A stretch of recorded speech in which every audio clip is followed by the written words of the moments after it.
دكتورة سوزان مولر من University of Maryland College Park.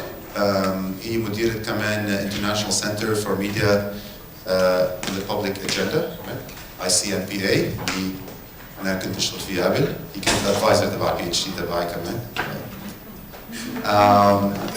Be nice.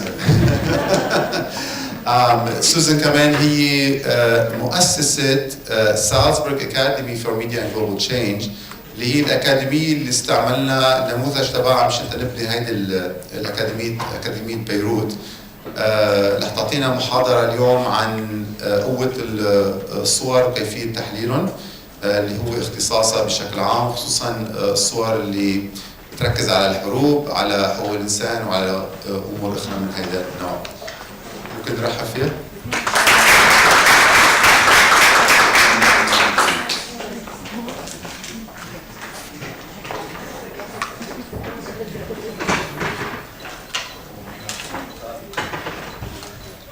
Well, thank you all for being here, and I see a number of familiar faces in the audience. I will try to speak slowly so the simultaneous translation works.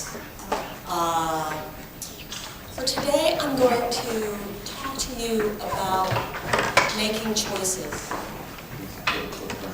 Today I'm going to talk to you about making choices, about critical thinking, about covering, for the most part, breaking news. And I'm going to walk you through a number of different case studies.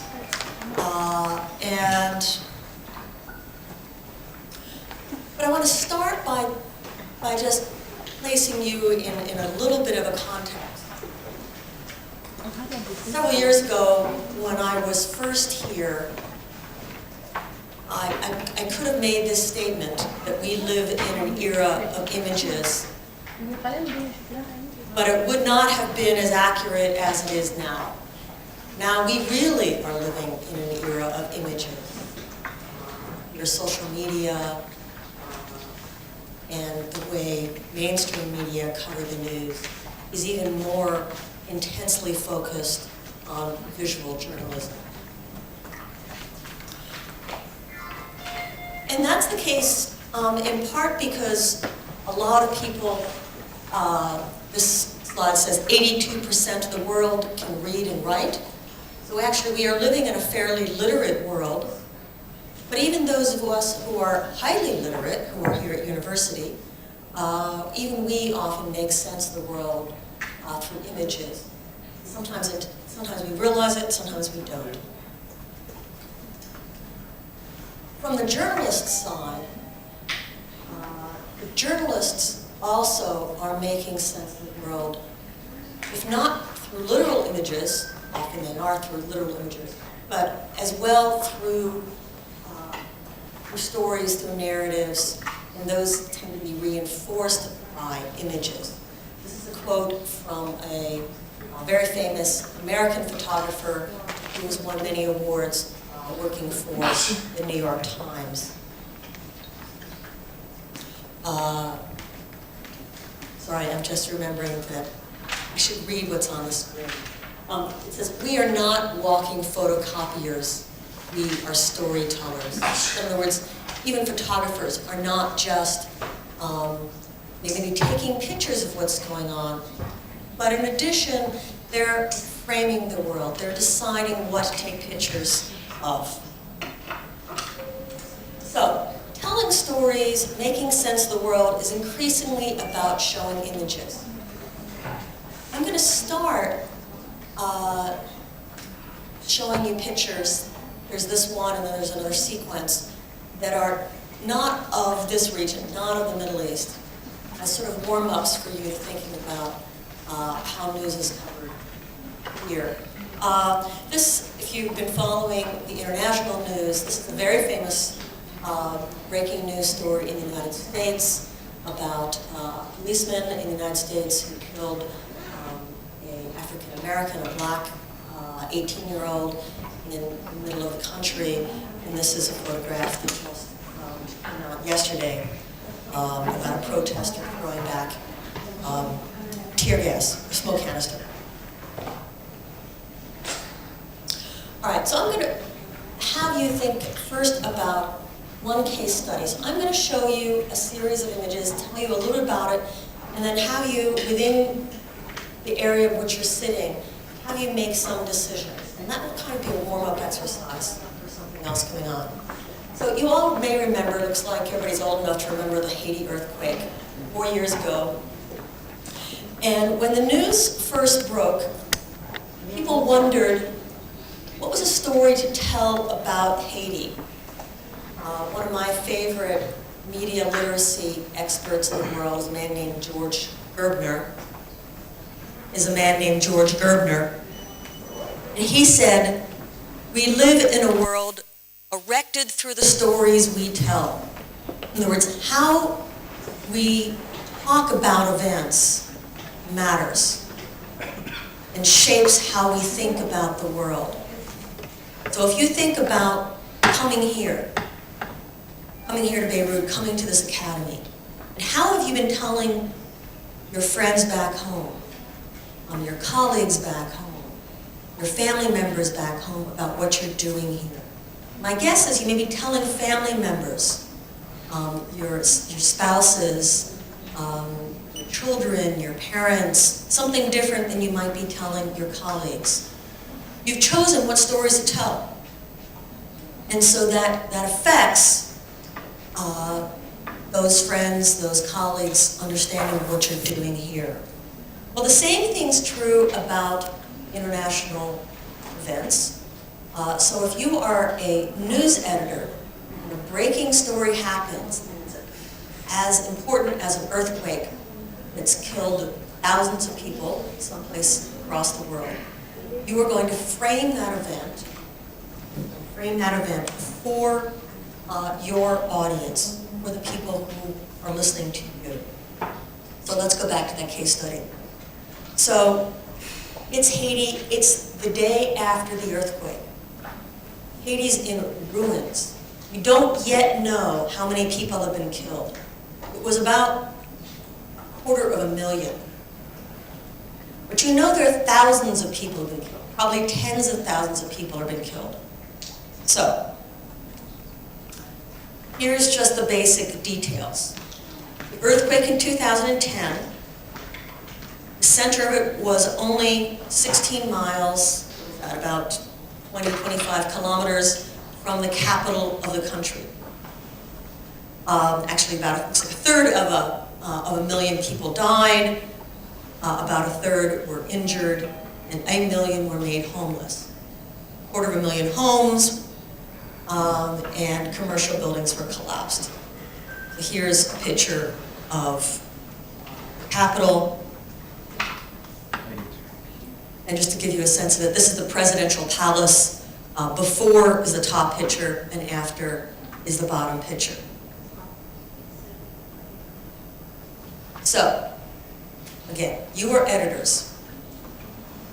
When I stop in a second, you're going to talk to a couple people around you and you're going to decide what news outlet you're going to be. Are you going to be one of the local ones here in Beirut, or are you going to be from someplace else? Is your story about people being trapped? It's an earthquake. People are literally physically trapped. But Haiti is also the poorest country in the Western Hemisphere. So people are poor. They don't have a lot of resources. And they're not just physically trapped, they're also economically trapped. And that could be one way of framing the story. Another way of framing the story would be that for your audience, you want to talk about them getting help to them. You want your audience to send money, to send government support, to send something. So sending help could be another way you might frame the story. Maybe it's about survival. It's not just those who died, but it's those who survived. Maybe it's about the dead. How many tens of thousands, hundreds of thousands have died? Maybe it's because you consider your journalistic role very important. It's about bearing witness. It's a long ways away from Beirut, but this happened in our time, to people maybe we never will meet, but to people just like us. So we think it's important to tell the story. So, how do you frame the earthquake? Now I want you to think about it both for your newspaper or news outlet that you might choose, but also think about one other newspaper. I want you to think about the New York Times, which is the leading newspaper in the United States. Now as you think about it, think about a couple of also possibilities. Not only how do you convey the meaning of this event to your audience, but photographs coming from the Haiti earthquake can be pretty graphic. They can show dead people, or they can show injured people, they can show crying people. How do you show them enough of what's there that they get the story, but not so much that they turn away? And does it matter the kind of event? So I'm telling you about an earthquake. Would it matter if it was a war? This was bombing, for example. Would it matter how many thousands of people died? One person versus 10,000 versus 1 million. Does that make you want to show more graphic photos or less graphic photos? What about the proximity of the event, the last point? If this happened in Jordan, would you cover it differently than if it happens across the world? All right, so I'm going to show you 5 photos, and then I'm going to show them to you all on a single screen. So here's photo number 1 I'm going to show you. And these were all photos taken the day of the earthquake, and you are in your newsrooms deciding what photographs is going to be on your either your homepage of your news outlet or the front page of your printed newspaper. Right? And these were all photos that I know were being considered by the New York Times. So here's one photograph. It's literally of a woman trapped. She's caught under the wreckage, and she's looking at you. Do you pick this photograph? Do you pick this photograph of people getting aid, people getting support? You can see that there's a number of brown bodies in the frame, but there's also a white set of hands. And presumptively, that may be you, or someone like you. Thank you. Do you tell a story about survivors? This is one who survived. She's a good news story. You can see she might have been trapped. She looks like she might be covered with sand. You can see a little sort of bloody sand on her forehead there. And you can see the people in the background are being helped. But they are all survivors. So is that the story you tell? Or do you tell a story about the dead? All right. And if you notice in this frame, the dead go in and out of the frame. You don't know how long that row of dead shrouded is. And here's a woman who's been pulled out of the wreckage. You actually can see 3 hands here. There's a hand there, there's a man there, there's a hand there. So there's 3 aid workers in this image. And then, of course, other survivors in the background. All right, so here are the pictures: being trapped, getting aid, surviving, dying, bearing witness. All right, so I'm going to give you all 5 minutes. All right. So just turn around to the people next to you, maybe in 4 or 5 groups of 4 or 5, and tell me which photograph you would use for your news outlet and which photograph you think the New York Times used. All right? Go.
going to go around to the various groups and see whether the groups agreed.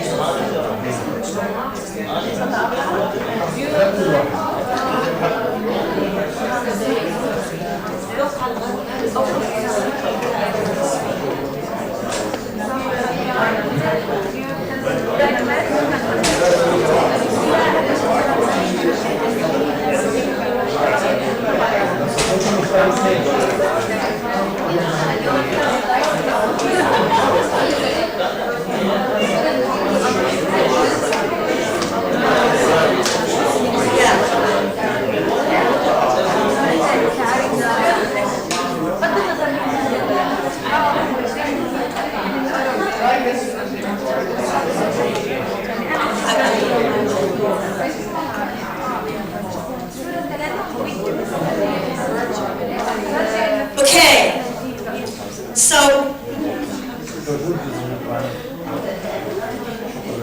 before I go around, last point I want you and your seatmates to think about is this. Are you all in agreement?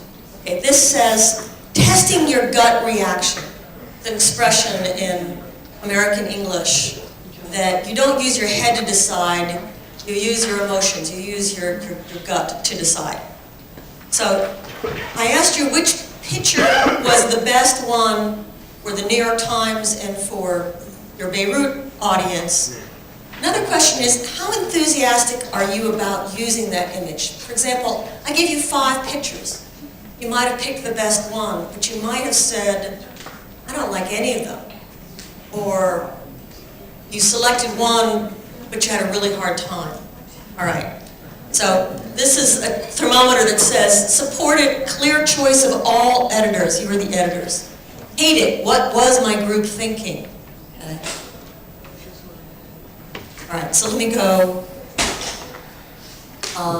These were other questions. How do you think your audience will respond?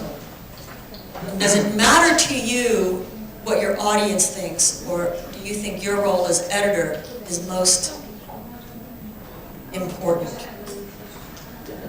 Okay, so here's the pictures again. I'm going to go around to the various groups, and they're going to tell me.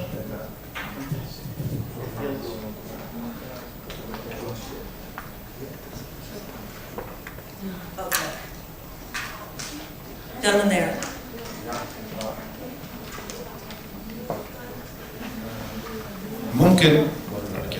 ممكن نيويورك تايمز تختار الصورة رقم 1 لأنها كتير قريبة على الحدث، وهي الصورة إنه الضحية عم تخاطبنا هون بما يعني واضح بالصورة. تعابير الحدث كتير قوية. أو ممكن في بالصورة 2 شيء لفتني إنه مثل ما تفضلت الدكتورة إنه اليد البيضاء هي عم تساعد، لأن طلعت كتير مظاهرات انه رفضت او عم تخاطب حكوماتها انه فورا تقدم يد العون لهايتي اثناء الزلزال.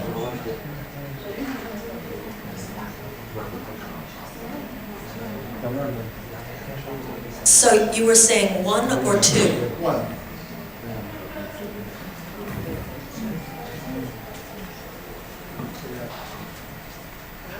Who else selected number 1? Okay, so we have a number of other number 1s. We're going to do a number of these. I want to go to one other person who selected number 1.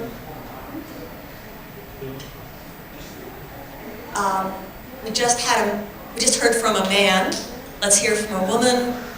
Straight back. I'm gonna talk in English. So we're a group of 4, and we picked number 1 for several reasons.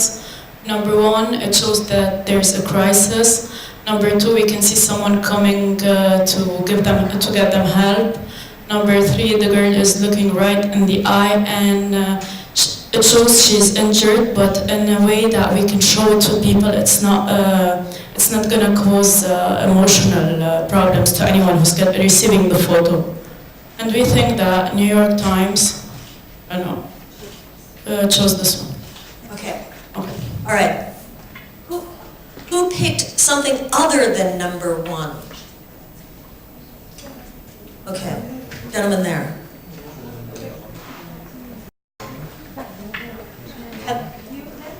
Oh, we have one up there? نيويورك تايمز نتوقع انها اختارت الثانية.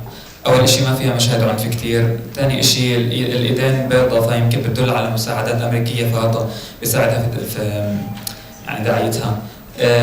احنا ممكن كنا اخترنا 4 اذا بدنا نقدم للجمهور اللبناني، يمكن لان الصورة اقرب كثير وكثير شافوا زيها في مجازر صبرا وشتل، في مجازر ثانية شافوا زيها فهي قريبة منهم، ممكن يحسوا بحجم المأساة أكثر إذا شافوها.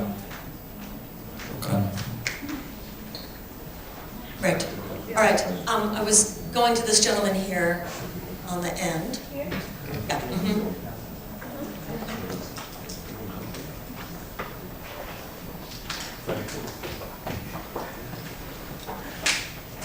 So we have the same answer.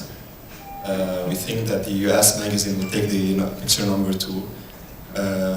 This is how they always do it. They put carbon pictures and people helping. They use the kids and stuff like that. And if you were going to choose a pick, we'll choose the 4th one because it is what we got used to, and it has a lot of meanings. The way the victims are placed on the road. Okay. I'm going to go out to one more person, one more group who did pick either 1, 2, or you picked 4? You didn't pick 1, 2, or 4. Any other group pick 3 or 5? All right, so we'll go there. And then Heather, after that, we'll end here. We picked picture number 5 because to us it tells about the story like in 3 factors. The victims maybe, the injured, people helping each other, and the poor people in the country.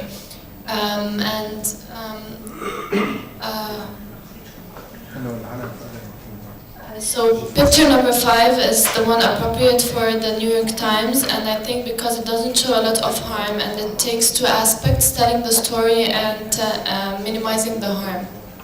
Okay? Great, thank you very much. Okay, last one down here in front.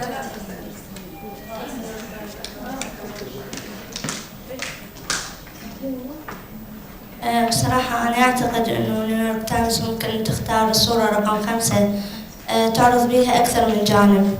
الجانب الأول حجم المأساة اللي كانت فيها هذه الهزة الأرضية، تعرض صورة الأشخاص والإنقاذ أيضا، وكذلك إذا نظرنا أن هذه الأيادي الممتدة أن هناك تعاون ومساعدة، يعني هي معبرة بالحدث كبير فلا يمكن تعبيرها بصورة هادئة. All right. Well, one of you groups was correct, right?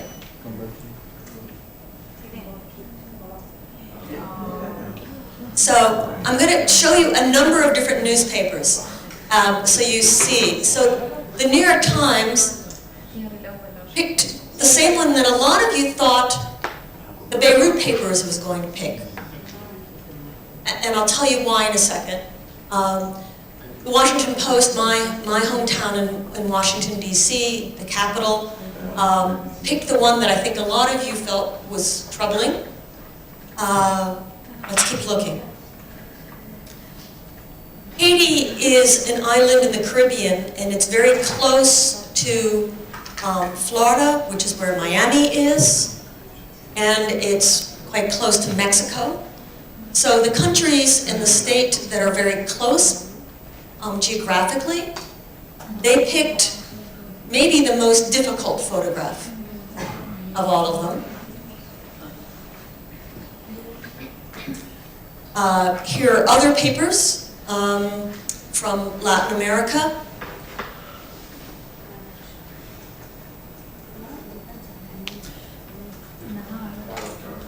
So here we have The Guardian from the United States, and needless to say, Lebanon.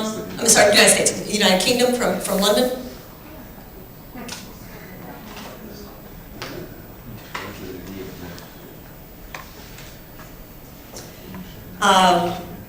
Israel picked something completely different. The Times, this is South Africa. Several of you thought this was going to be a photograph selected by Americans or others because of the intentionality of aid, and you see that was a choice that was used. This is from Canada. These are both Canadian newspapers. They both come out of Toronto, the capital of Toronto. One's a more national newspaper, one's a more metropolitan city paper. And you can see they picked, for very similar audiences, they picked different photos.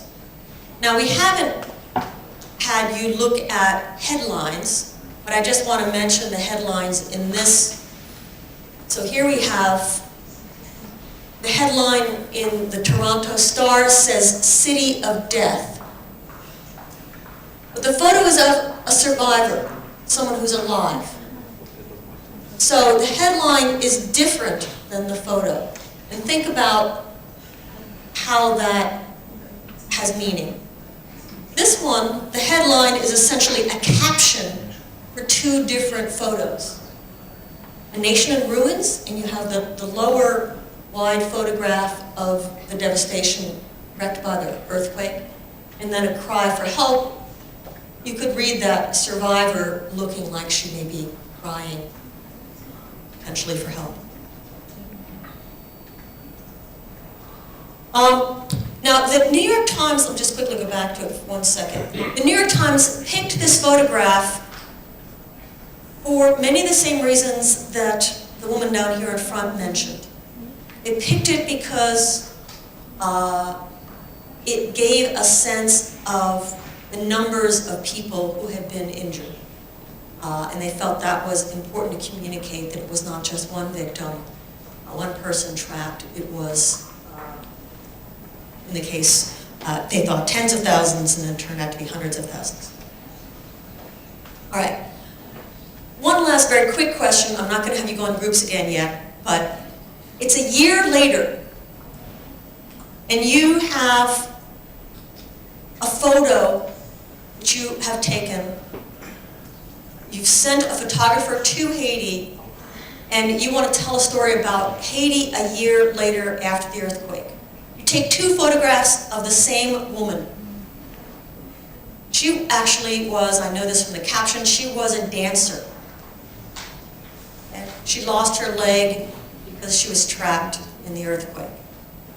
You take this photograph, you tell the story of tragedy that's still continuing, or do you tell the story of recovery? Okay, here she has taken her prosthetic leg and thrown it over her shoulder.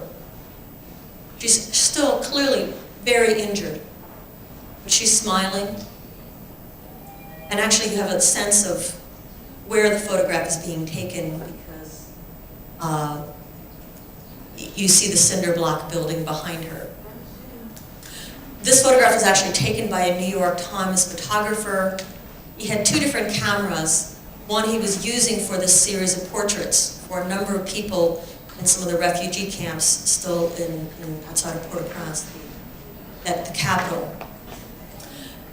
As he was changing film in one camera, the woman he was taking a picture of saw the camera was down and started laughing and joking. She threw her leg up to make a point, and he thought it was such a great photo that he quickly grabbed one of his other cameras that still had film in it. He quickly snapped out that photograph. So, which photograph do you use? So, New York Times front page. Which photograph do you use? The second. The second one. You use this one for the front page. How come? Because it's live. Hang on, wait for the translation. Life's going on. Life's going on.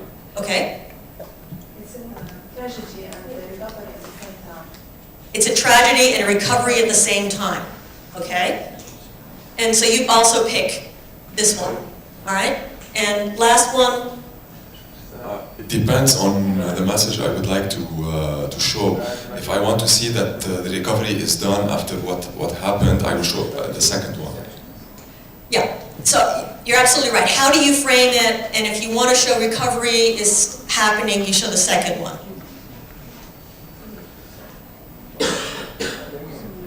So this is the one that the New York Times selected. There it is. But interestingly enough, inside the paper, actually in the magazine section of the newspaper, they did show the other one. Right. Which is how I knew to take both photographs and show you. All right. So there's two other case studies I want to walk you through. How much time do I have? It goes till 40 minutes. Okay, we have enough time. So it's last month. It's July 17th. The news has just broken that the Malaysian flight MH17 has been shot down over Ukraine. They believe 295 people were aboard. They later found out it was, I think, 298, but they believe 295 people were aboard. All right, my first question to you is, what headline, not photograph, what headline do you put on the front page just for this event? I'm going to get a little more complicated in a second, but just focus on which headline, right? Now, again, you're going to get back into your groups. These are the things I want you to think about. For your news outlet, how do you report fairly? In other words, you don't know all the news yet. How do you report accurately? How do you report ethically on the crash? Think of your country. Think of your audience. And think about the specific problems related to breaking news. This clearly is going to be a story that's going to be developing over a period of days. This is day 1. Breaking news presents serious deadline issues. You want to get the news out. Your audience maybe has already heard it on the radio, maybe on TV, and you're putting it online and in your newspaper. You don't want to get it wrong, but you want to tell the news. Remember, if you say too much or too little, people won't be interested. Too much, they may not trust you. They may not trust you because you may have gotten it wrong. They may not trust you for this story, and they may not trust you for additional stories in times to come. All right. As you think of your headline, do you call the people in the airplane? This is not a military airplane. You know that. It's not a military airplane. It's a civilian airplane. Do you call them civilians? Do you call them victims? Do you call them something else? Do you say the plane crashed? Do you say it was shot down? Do you say it was attacked? Now, the last one is, in English, we call that passive voice. You say it was attacked. You aren't saying who attacked them. You aren't saying rebels. You aren't saying Russians. You're saying it was attacked. And you're leaving unclear who did the attacking. Is that okay? Maybe. But you have to think about it. When you talk about the civilians or the victims, do you say they died? Pretty neutral. But, I can die in my sleep in bed. Maybe that's not sufficient. You say they were killed. That's also passive voice. Might be okay. It's a little more active sounding. But you're not saying who did the killing. Do you say they were murdered?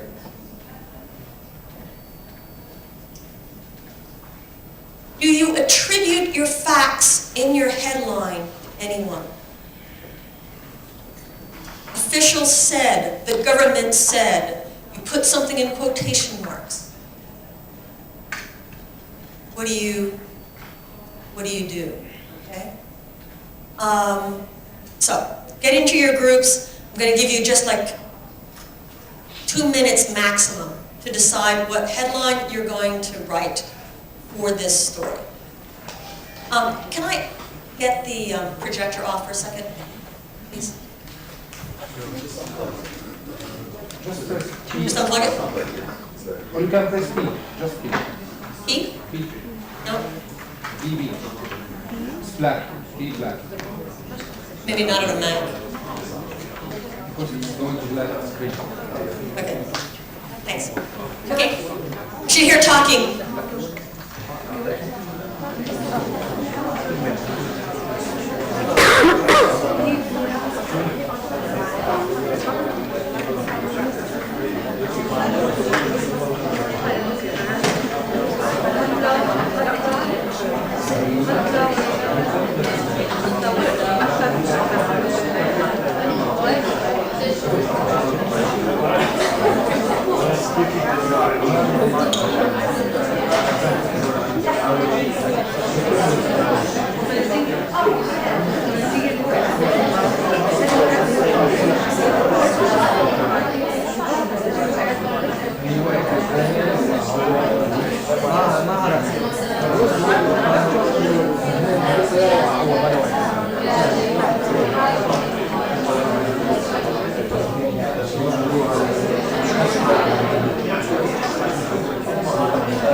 You have 30 seconds. 30 seconds.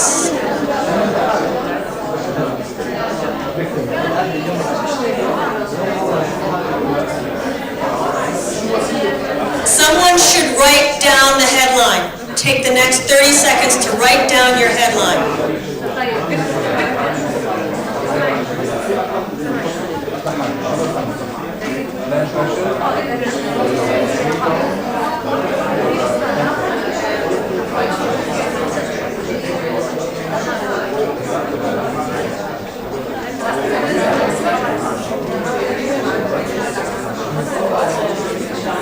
Okay. I'm going to try to go to different groups than last time, or at least different speakers. All right. Different speaker, I see. Yes, Heather, can we go to the gentleman right here?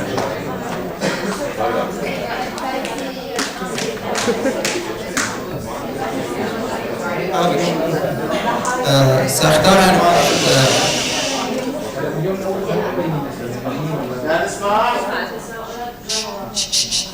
صمود غامض لطائرة ماليزية في أوكرانيا. الخبر هذه حيادية، أما إذا كانت سياسة المؤسسة تميل إلى جهة معينة فيختلف الخبر.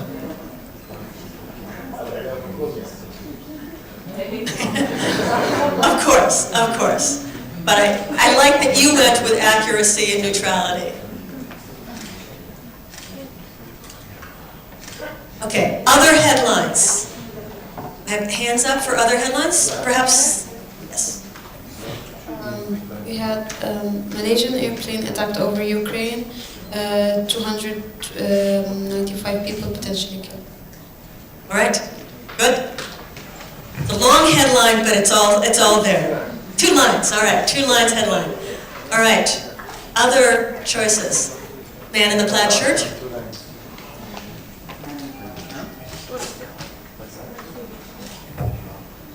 طائرة ماليزية أخرى تسقط وشكوك حول عملية متعمدة. بالعربي كتبتها عادي ولا كيف؟ Nicely done. Nicely chosen. Good choice. Okay, last choice. Maybe, I guess we have a plaid shirt thing going on. But you talked last time. Can you give it to some? Can you give it to one of your colleagues to? Yeah, there you go. قرابة 300 ضحية جراء تحطم طائرة ماليزية على الحدود الروسية الأوكرانية. حددنا مكانه، عرفنا المكان. Okay, great. All right. let's see how the news did these headlines. And at the moment, I just want you to look at the Malaysian headlines. All right, so this is the Telegraph from England. It says, "A plane, a bang." All right, I hate this headline. I really hate this headline. To me, I don't know about you, to me it trivializes it, right? It's not, almost 300 people died, yes? And it's a bang? No. No. Don't do that. Even if, you have political agenda, right? Don't do that. All right. So here are two. I'm going to go around the world and show you different papers, but here are two from the United States. Airliner carrying 298 is shot down. Jet shot down. Now in this instance, they're letting the photo tell you a lot of the story. And you'll notice they have the same photo. We'll get back to photos, we'll get back to other things on these front pages in a second. Just look at these headlines. All right, here we have Canadian paper, British paper, murder versus shot down, destroys, kills. We tend to think of The Guardian, it's maybe a paper that's fairly on the left, liberal, but they consider themselves to be a newspaper of record. And yet in this instance, they've chosen the word murder. Okay, again, two newspapers in the United States, the Wall Street Journal and the Dallas Morning News. Now remember I asked you about attribution. Are you going to say where you got your facts from in this clearly, or appears to be, politicized event? It's happening obviously over a war-torn area. So US says and officials. Not very clear, but they're not saying it as a fact, they're saying says. Would your audience understand that? I don't know. You would have to make that judgment. Other journalists would understand that it may not be fact, it may still be questionable, but maybe just the fact that it's a headline means that no one's going to see that attribution. Now, there was a quote, blown out of the sky.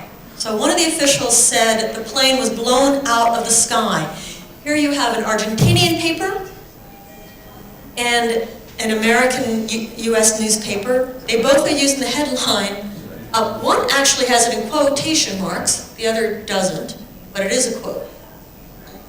Now, a lot of newspapers around the world used that quote. Here we have another US paper, airliner, quote, blown out of sky, with the exact same photo. And this is the Times of London. Again, put it in quotation marks, blown out of the sky. Again, all four using the same headline and the same quotation. So, as you were making your decisions, you had to think about what were you going to focus on? Was it going to be about the civilians? Was it going to be just about getting the information out there? Thinking about your audience, thinking about the news, thinking about fairness and accuracy. Now, what I didn't hear any of you say, because I didn't give you the information to say it, but was making it clear for your specific audience how it impacted them. Here we have a Dutch paper in the Netherlands saying how many people from that country were potentially killed. And Here we have a Canadian paper saying, oh, look, there was a Canadian, we think, on board. You should care about this because one of us was killed, right?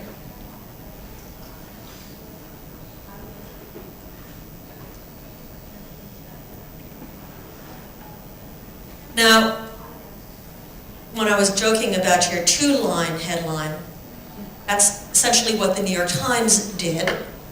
So, jetliner explodes over Ukraine. So that is factual. They know the jetliner explodes. There's no doubt about that. The question is, how did it happen? That they put on the second line and they attributed it. Struck by a missile, officials say. So they were careful to put that in. Now, right here, where my finger is pointing, is where the article starts. You have this big photograph. The story is here. The main headline is very neutral. I happen to think it's a good headline. But they want you to care about it too. They want you to care about the story. How do they get you to care about it? A child's pink book. You know there are probably children aboard this flight. They don't know the details yet. They didn't say a child's book, child's pink book, which to anyone from this region, United States, is going to think girl. It was a girl was killed here. So they don't make you care. The New York Times is not making you care about this by saying an American was killed or 173 Dutch were killed. They say, care about this because a little girl was killed. All right. Now, as you've been seeing, if you've been paying attention to the photos behind me, on that same day, Israel invaded Gaza. So all these newspapers had a choice. Two absolutely major stories in the world happened on the same day, within the same news cycle. How do they cover them? Both death and destruction, both absolutely critical. So, which one do they give more priority to? Which is bigger? Which is higher on the page? How do they frame them? Murder, explodes, shot down, victims, little pink book. So now I want you to think about the headlines and the photographs and the layout on the page. And we're looking here at printed newspapers, but much of what we're talking about is exactly the same if we're looking at online websites. All right. So here we have missile downs jet. So I'm circling in red things that are Ukraine, and I'm going to circle in blue the stories that are about Gaza. Okay? So missile downs jet, that's an American, these are both American newspapers. Same photograph, airliner shot down. Here's Gaza, here's Gaza. Actually the same photographs. They both picked the same photographs. Both of them gave priority to the missile. Now in part, that was because of the photographs available at this moment. Photographs from Ukraine were a little more compelling because they were close up. They weren't just bombs bursting. But they certainly could have chosen to do it differently. Again, both American newspapers, both from the East Coast, Boston, and the Baltimore Sun, which is just a little bit outside of Washington, D.C. So here, Same photographs, but so same Ukraine photographs, but one put the Israel story as the top story. So you think the second page is for second picture is for Israel.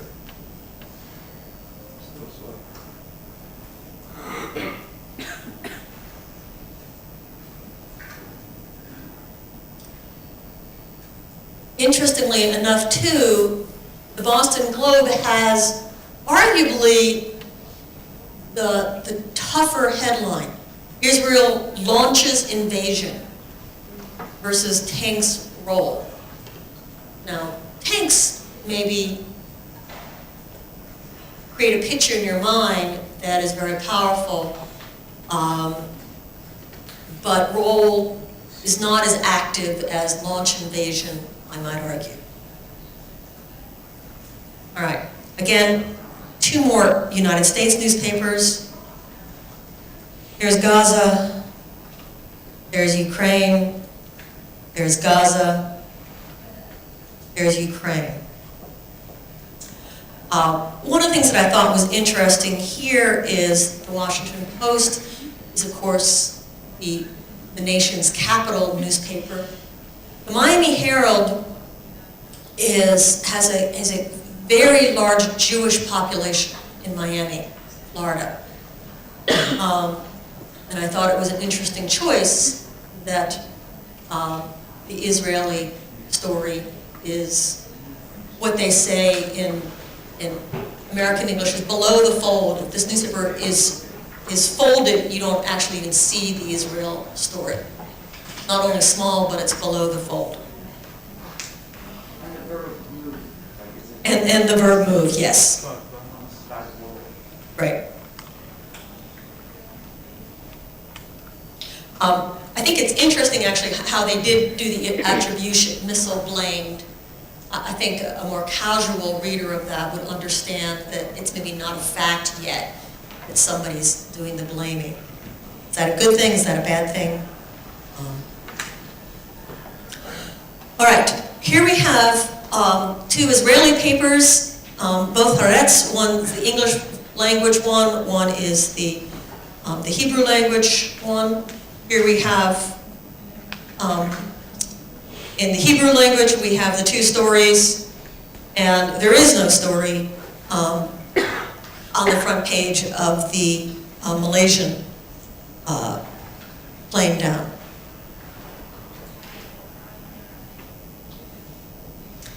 Here's Lebanon. Gaza and Malaysia plane. Gaza and the Malaysian plane.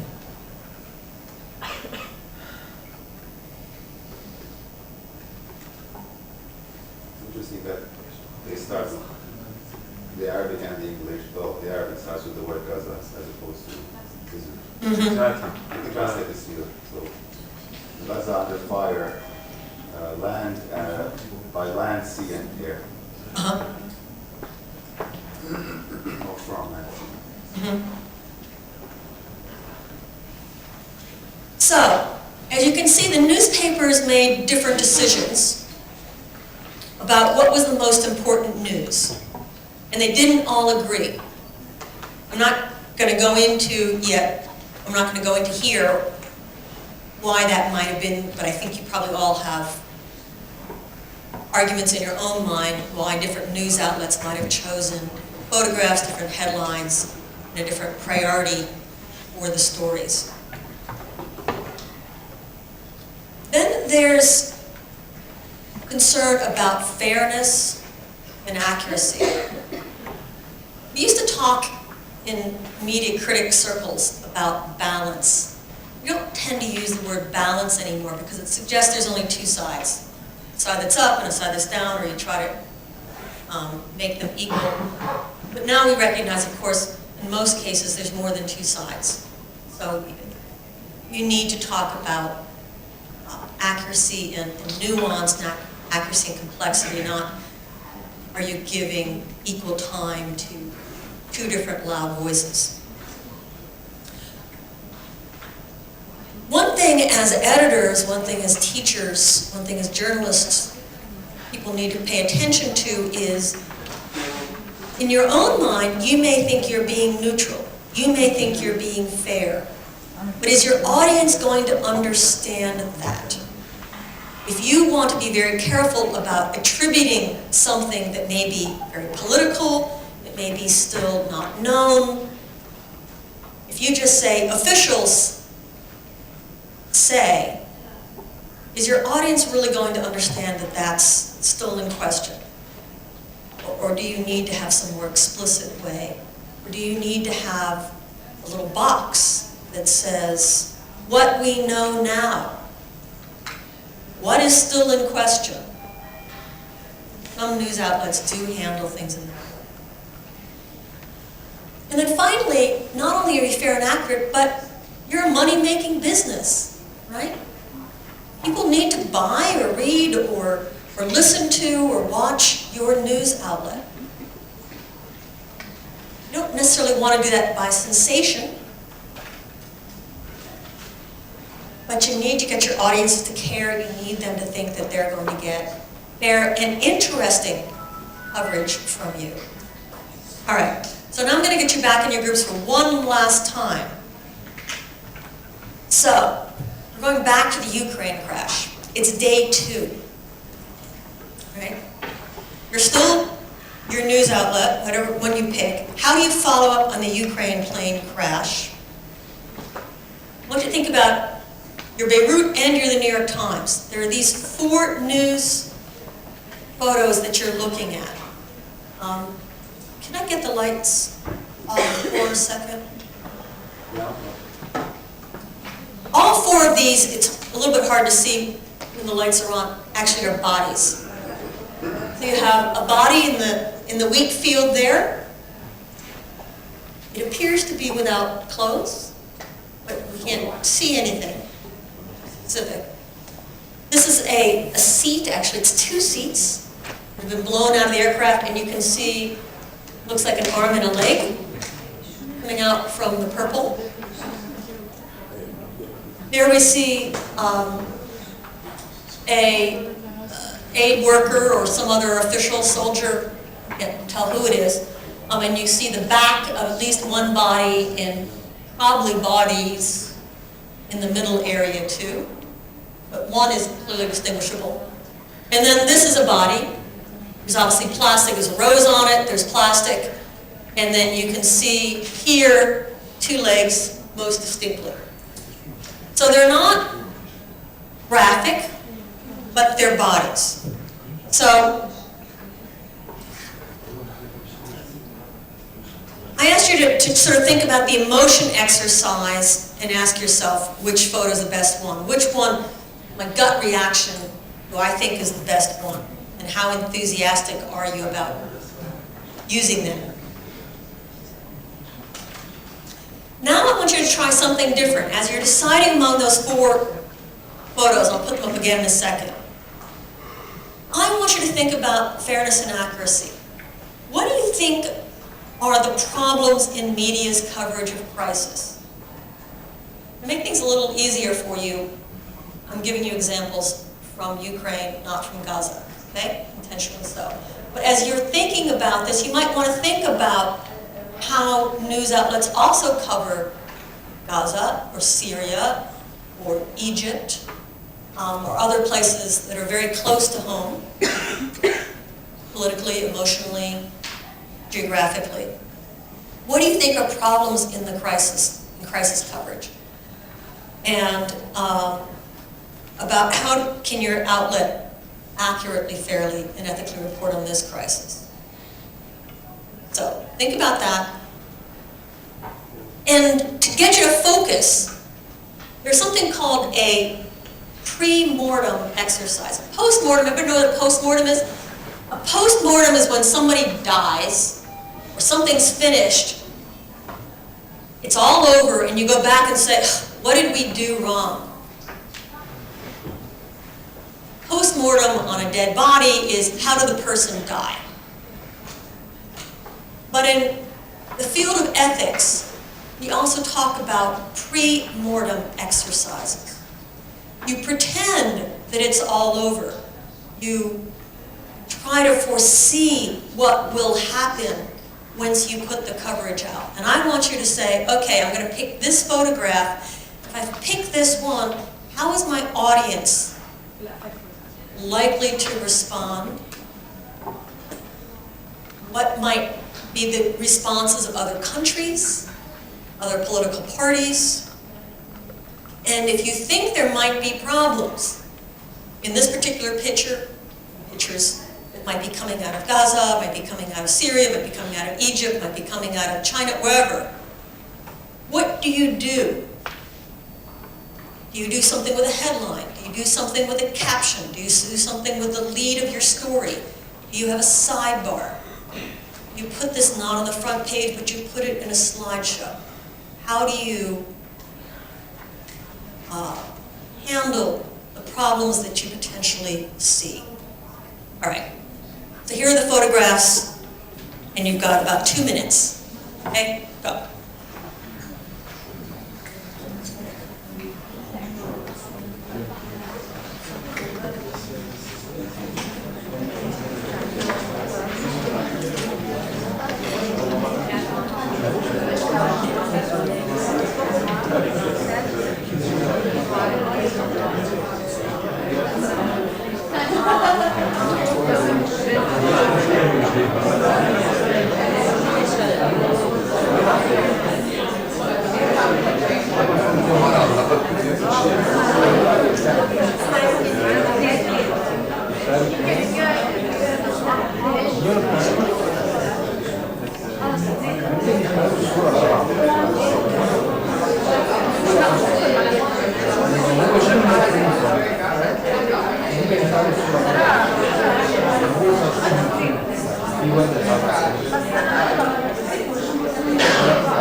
You have 30 more seconds.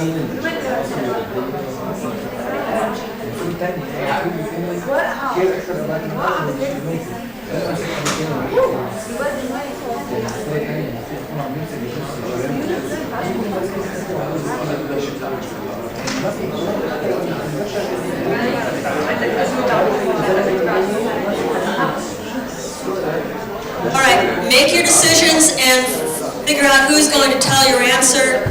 Somebody who hasn't spoken yet.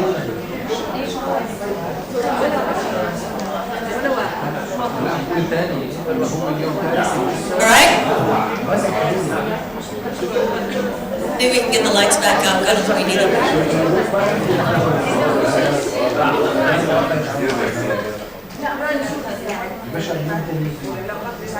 All right. I'm waiting for the microphone to come back.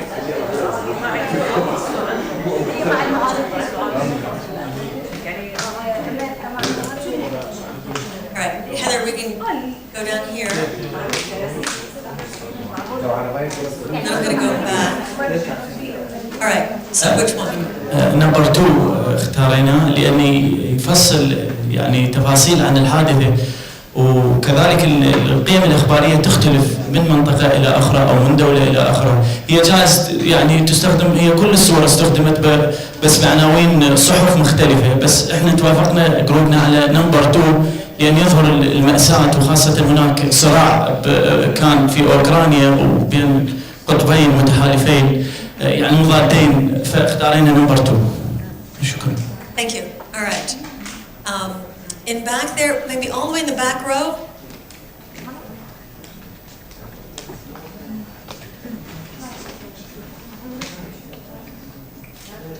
احنا بنختار برضو انا بختار رقم 2 لانه بيوضح حجم المأساة والضحايا، وبرضو عشان نيو نيويورك تايمز والوضع باوكرانيا يعني سياسيا امريكا.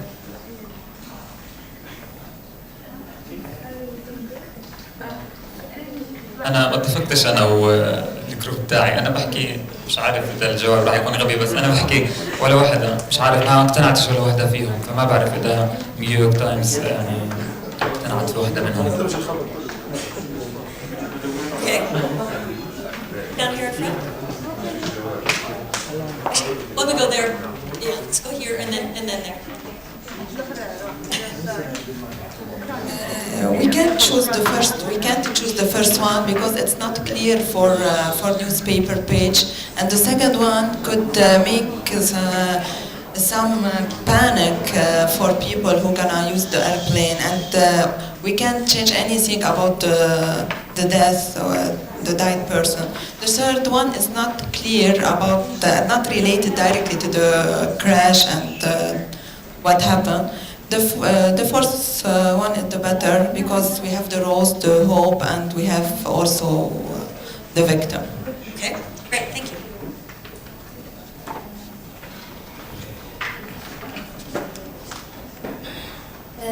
أتصور أنه رقم 3 ورقم 4 أكثر إعطاء للموضوع، لأنه رقم 2 على سبيل المثال أحيانا تنفجر الطائرة، ينفجر جزء منها فتكون الضحايا بهذا الشكل أو هذا الانفجار، لكن رقم 3 بتعطيني قوة أكبر أنه حتى مقعد الطائرة باللي كان جالس عليه انفجر وخرج عن مكانه الطبيعي. أعتقد أنه رقم 3 بتعطيني أكثر أكشن، وبتعطيني كمان حيوية للموضوع، إنه جسد الرجل يده على الكرسي حق الطائرة.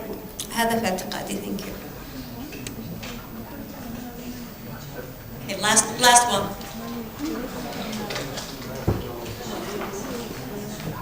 I think the problem with the media is that they are always talking directly and addressing to the instinct of people.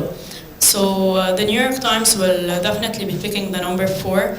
But if I were to pick, I wouldn't choose any of these photos. And why? Because I know, but why not? Why? Because I don't know. I don't like any of these, and they are all showing the victims in a way that it's troubling. Really, it's not good. Okay. So you might have, it sounds like, gone through a decision which one did the New York Times select? Second question here. And then which one should they have selected? And your group, it sounds like, answered they shouldn't have shown any of them, but perhaps they did choose one of them. They did choose one of those. They picked this one. And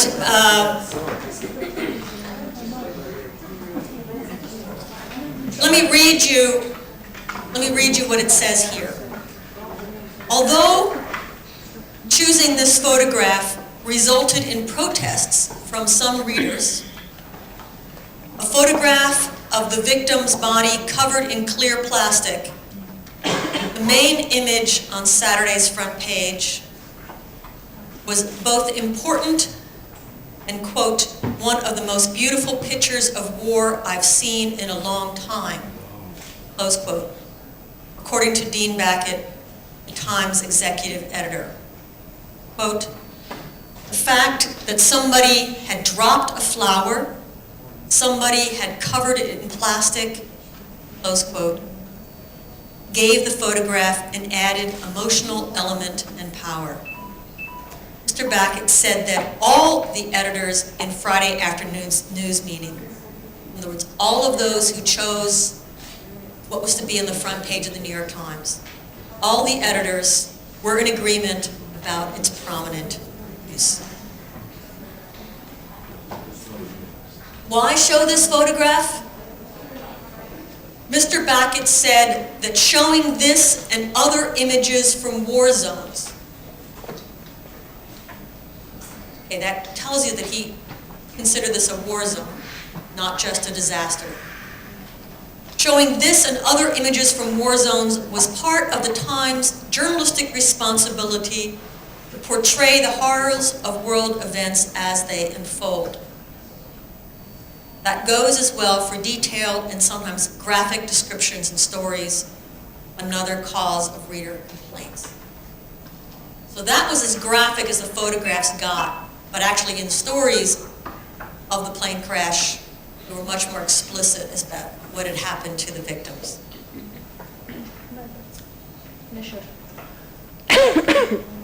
This is what the New York Times said. This is not the time. He didn't mean that moment. He meant our time, the time in which we are living. This is not the time for antiseptic coverage. In other words, don't hide the horror.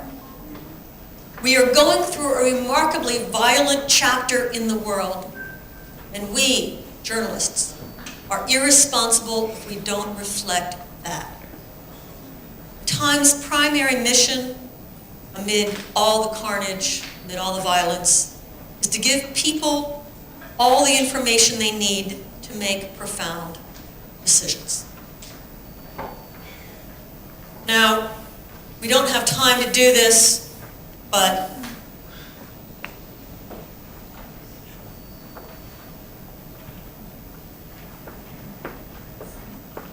because I'm looking at the clock, I'm already 2 minutes over. But this is another, these are 4 photographs from Gaza and from Israel.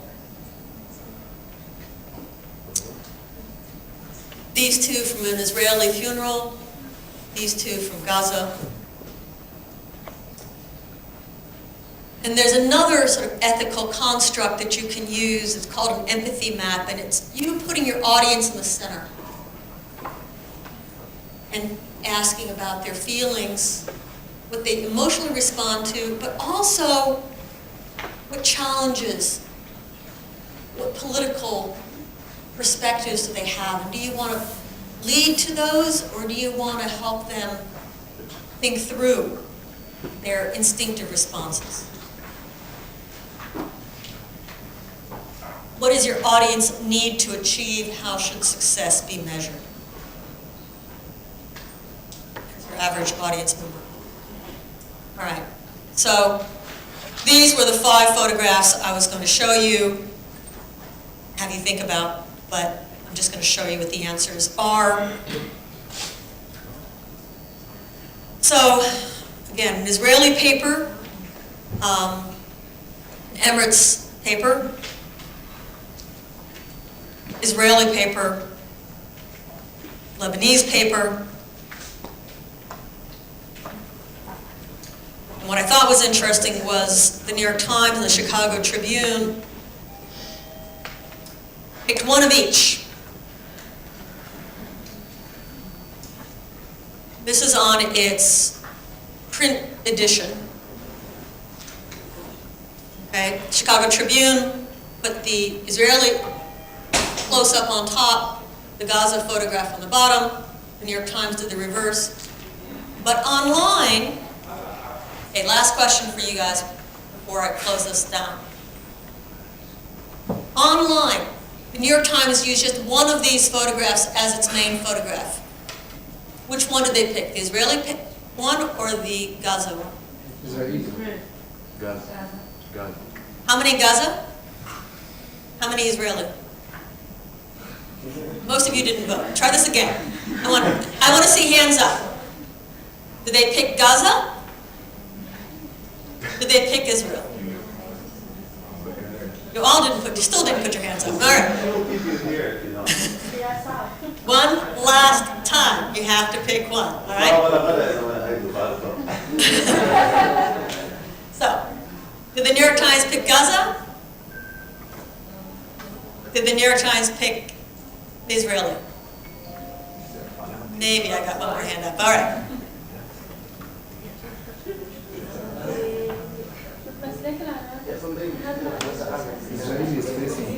So the lead story was started with Israel facing difficult choice, but the Gaza photograph, and they focused on how many had been killed, which was as they talk about one of the reasons they kept leading with the Gaza photographs, because of course so many more Gazans had been killed than Israelis. What's interesting too is, you probably can't see this, but it says 1,806 comments when I grab the page. 1,806 comments. And the New York Times moderates its comments. You cannot troll the New York Times. So they only put up comments that actually are thoughtful and respectful. All right, so I want to leave you with this thought. As you're thinking about your news, simplicity is key. Being able to tell your story simply, do it visually, but do it accurately. Thanks very much.